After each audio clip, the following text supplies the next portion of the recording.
우선 일정을 좀 소화를 했죠. 이 나토 정상회의가 있었고요. 여러 가지 발언들이 또 나왔습니다. 우선은 어제 전해드린 대로 나토 측에서는 5%대로 GDP 대비 5%대로 나토 이 국방비를 증액하는 거를 합의를 했고요. 10년 내 그러니까 2035년까지 증액한다라고 공식 합의를 했습니다.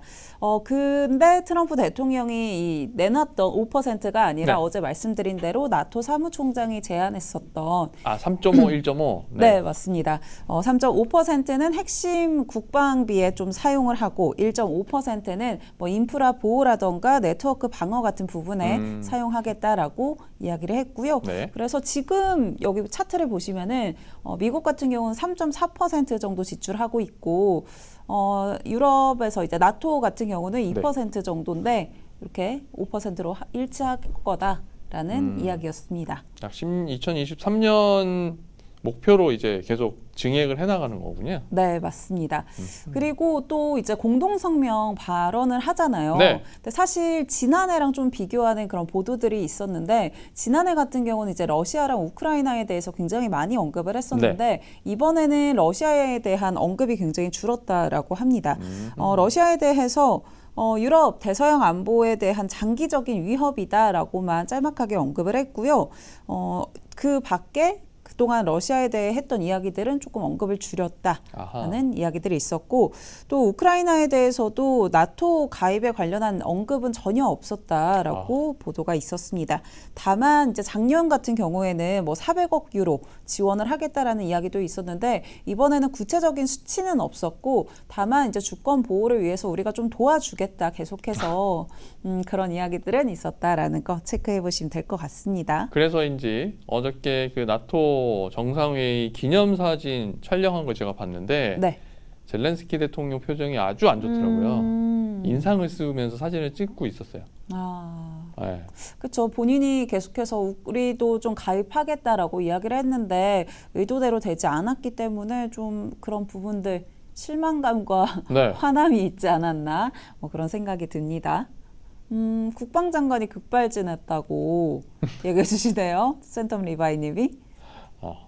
네, 뭐 그런 이야기들도 좀 있었던 것 같고요.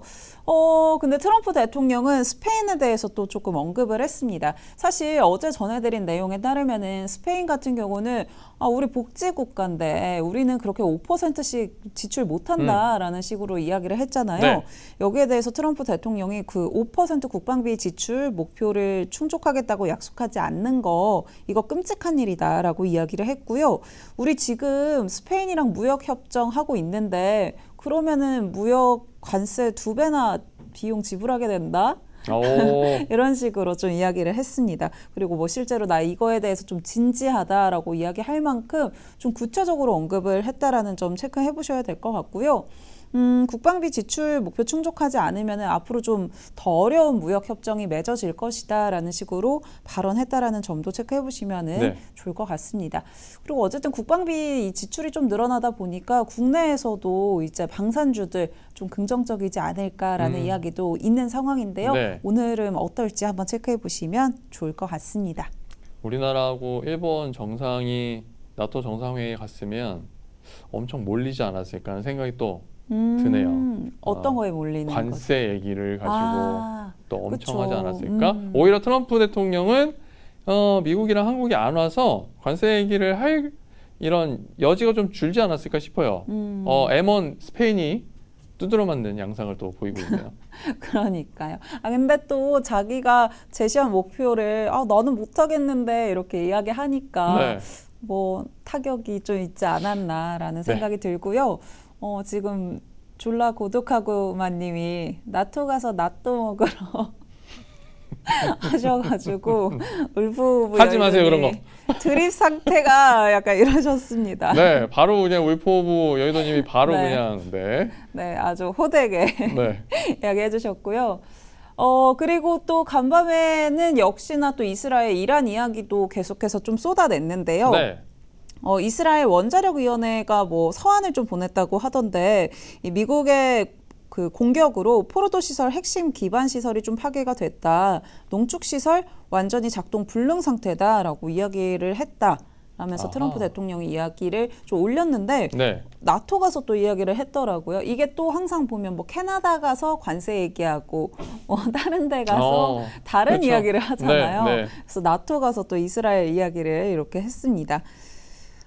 그리고 뭐 추가 정보도 좀 수집을 했고 현장 본 사람들이랑도 이야기를 계속 나눴다라고 이야기를 하면서 현장 완전히 파괴된 게 맞다라고 계속해서 이제 뭐 CNN이라던가 여러 외신들에서 핵심 시설은 파괴가 안 됐다라고 주장을 하고 있는데 그 부분에 대해서 조금 반박하는 모습들이 포착이 됐고요. 또 몇 가지 그냥 전반적으로 좀 살펴보시면은 핵 농축 시설에 대해서 대규모 정밀 타격 다시 한번 뭐 성공을 했다라는 식으로 언급을 했고 이게 결국은 역사적인 휴전 협정으로 내가 이어간 거다라는 식으로 네. 또 이제 발언을 했습니다. 뭐 이런 부분들 체크해 보시면 좋을 것 같습니다. 뭐 그리고 또 계속해서 페이크 뉴스다 이런 이야기들도 좀 언급하고 있다라는 점도 확인해 보시면 좋을 것 같고요. 알겠습니다. 그리고 어제 못 전해드렸던 이 샘 올트먼 이야기 한번 해보려고 합니다.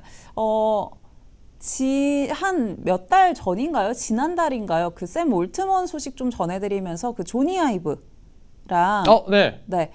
합작 뭐 하자고 했죠. 네, 우리 맞습니다. 같이 하자 이렇게. 그 AI 하드웨어 기업을 인수한다라고 이야기를 했었잖아요. 근데 그 부분에 대해서 좀 잡음이 있는 상황입니다. 이 루골로라고 하는 전에 이제 구글 엔지니어였던 인물이 오디오 AI 스타트업을 설립을 했는데 여기 지금 제가 위에 잠깐 써놨는데 이것도 아이오고 그다음에 그 조니 아이브랑 합작하는 법인도 아이오거든요. 네. 근데 사실 이 합작 법인을 그러니까 인수한다고 하기 전에 이 구글 엔지니어가 설립한 아이오에서 우리 인수해달라라는 식으로 좀 제안을 계속 했었다고 하더라고요. 그런데 그거 우리 안 한다라고 거절을 하고 나서 이 아이오라고 해서 새롭게 만들다 보니까 이거 아이디어 도용한 거 아니냐라는 식으로 좀 소송을 걸었다라고 합니다. 그러니까 상표권에 대해서 좀 소송을 걸었고 여기에 대해서 우선 법원은 일단은 이 아이오에 대해서 이걸 사용을 못하게 했다라고 하더라고요. 네, 우선은 이름 사용 멈추게 하고 마케팅 자료도 내리라라고 이야기를 했다고 합니다. 그래서 이게 조금 오픈 AI에는 좀 잡음으로 생기지 않을까라는 생각이 들고요. 그래서 샘 올트먼도 좀 글을 올렸더라고요. 이 구글 엔지니어가 설치한 아이오에서 계속해서 투자하거나 인수하기를 바랬고 꽤 집요하게 요청을 해왔는데 우리 분명하게 거절 의사를 밝혔다. 근데 그 이름을 가지고 좀 문제로 우리를 걸고 있다라고 이야기를 하면서 너무 실망스럽고 부당하다라는 식으로 이야기를 했는데 이게 우리가 뭐 스타트업을 인수를 안 한다고 해서 이런 식으로 걸면 어떡하냐 이런 식으로 글을 꽤 많이 올려가지고 어제 한번 전해드리려고 가져와 봤습니다. 상황이 참 거시기하네요. 네, 근데 생각보다 오픈 AI는 좀 이런 잡음들이 꽤 많이 나오는 것 같아요. 항상 전달을 해드리다 보면은. 아무래도 이제 기업 경영에 아주 뭐라고 할까 전문적인 사람이 없어서 그런 부분이 있지 않나 싶습니다. 네, 우선은 이런 소식들이 있었다고 전달을 해드리겠고요. 사실 오늘 챗GPT도 말을 좀 안 듣고, 그래가지고 이것 때문인가? 신경이 여기로 쏠려 있나 그런 생각 혼자 해봤습니다. 오늘 반도체도 기대가 되고요. 또 방산주도 좀 기대가 되고 그래서 그런 포인트들 이어지는 박명석의 K픽에서 확인해 보시면 좋을 것 같습니다. 저희는 또 내일 찾아뵙겠습니다.